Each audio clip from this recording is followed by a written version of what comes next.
Welcome to Nerf&Turf. I'm Andrew, and on today's episode of Nerf&Turf, we're going to be talking about batteries. Now, when it comes to Nerf, there's many things you can do. There's many people, they like the ones that shoot the spring-powered blasters. We call them springers. I'm generally a springer. And then there's people that use the electric-powered ones, and I've recently been trying to learn and figure out how to work those better. And so, I've been doing a lot of research, and I wanted to share some stuff with you.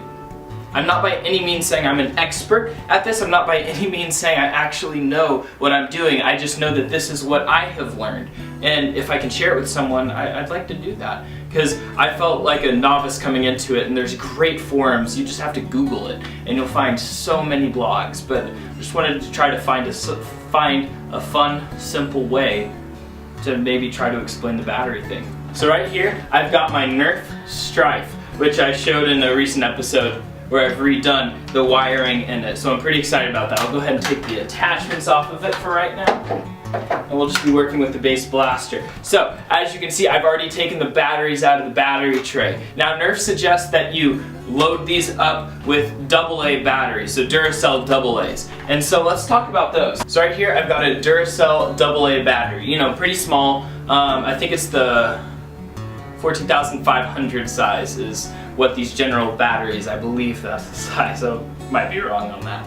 Anyway, so the thing about these is batteries. So we're transferring electrons, which is the negative part, to the positive, because that's what electricity is. It's the travel of the little things called electrons that are on atoms. And so with this battery, what happens is it's a chemical reaction of, this battery is an alkaline battery. So it's doing an alkaline chemistry reaction where the negatives are shooting through the wire all the way to the positives. And so alkaline's good. It's a very safe way to do the chemical reaction. So that's why most companies use AA's, because it's a very safe, low-powered reaction. This one generates about 1.5 volts. And so most Nerf blasters are going to run on 4 of these, and so, you know, 1.5 times 4 is 6. So that's 6 total volts coming out of here, which is okay, and that gives you a decent performance.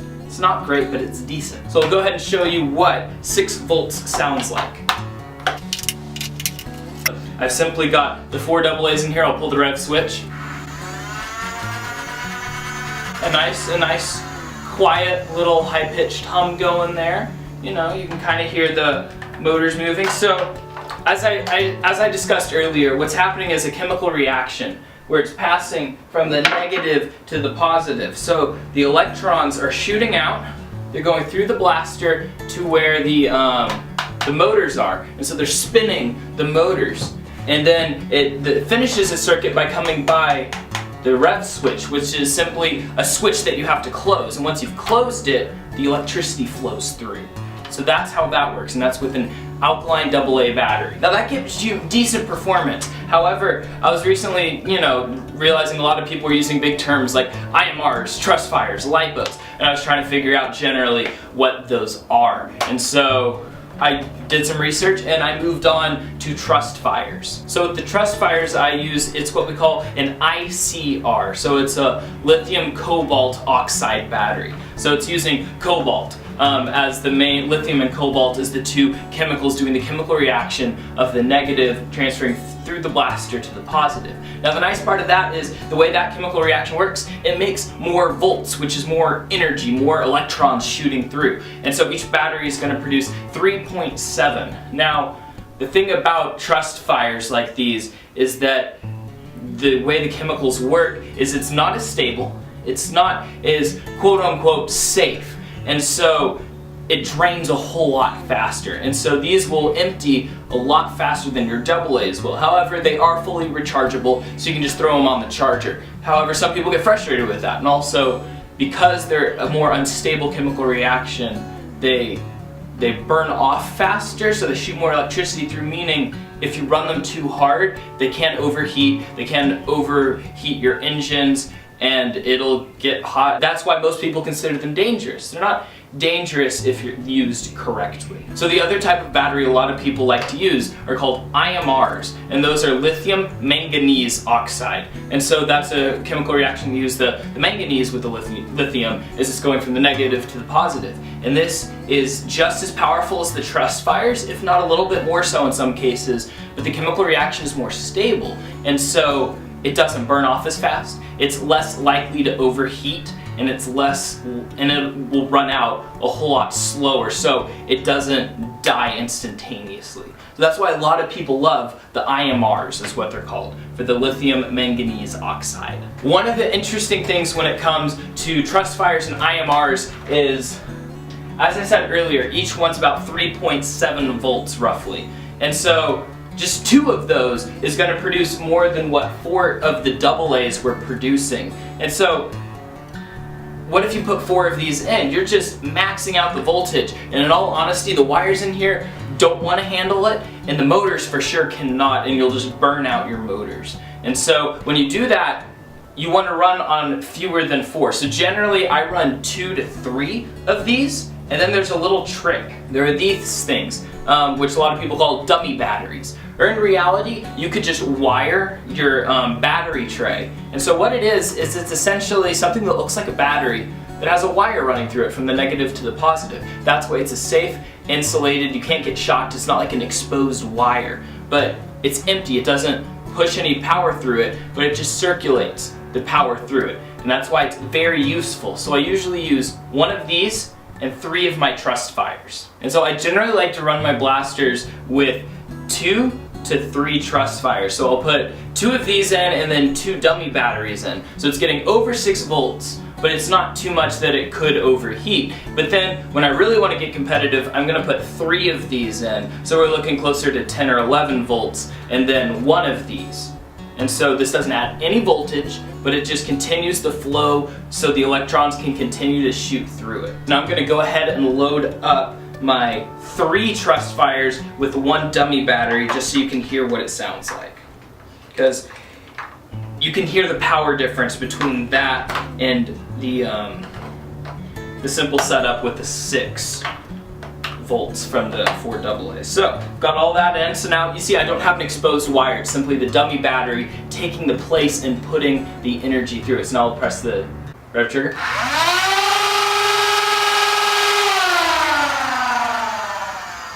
I don't know if you can tell, but that is a lot louder, it's a lot more powerful. Those flywheels are just a buzzing.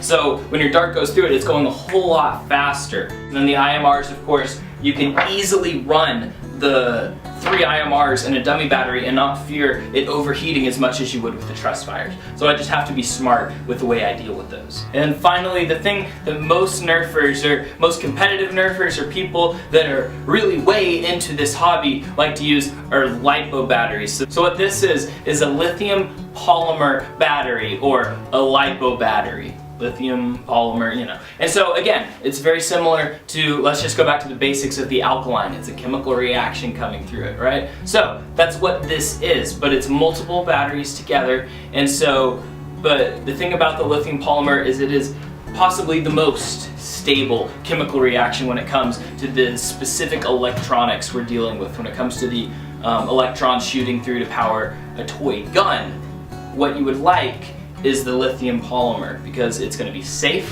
it's the least likely to overheat, it's going to have the most even distribution of power, so it won't explode, it won't overheat.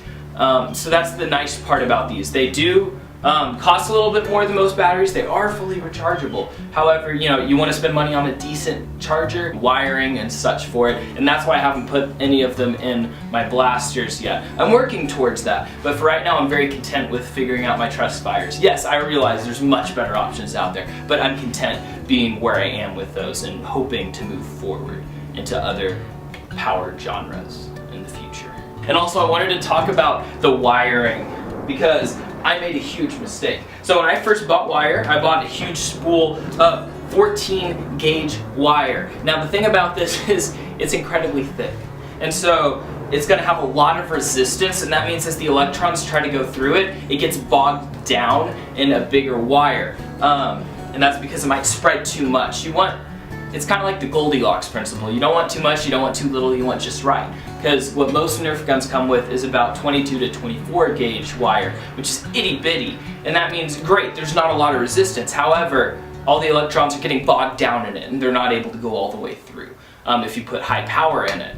However, if you took one of these and tried to put a AA in it, the power would be so pathetic that it couldn't get through the wire because it would just get bogged down and it would slow down. However, it can handle higher powers. My biggest complaint with this though is it's massive wire, and so it's not really gonna fit in your Nerf blaster. I had to do some shell cutting with the blaster to get this to fit, and so I quickly realized that's not the way to go. The way to go is very simply 16 gauge wire. Some people prefer their 18 or 22. I love my 16 because after working with the 14, it was just this magical experience where it actually fits in the blaster and it solders very well to the terminals on the switches, on the motors, on the battery tray. So I love my 16 gauge wire because it's small enough that it fits, but it's not too big that the electricity just gets stuck in it, and it's not too small that the electricity has like a traffic jam in it. It's the right size so the electricity can go through like a good proper highway would. Now again, I'm not by any means saying I'm an expert or I'm even good at this wiring business and the battery business and the power business.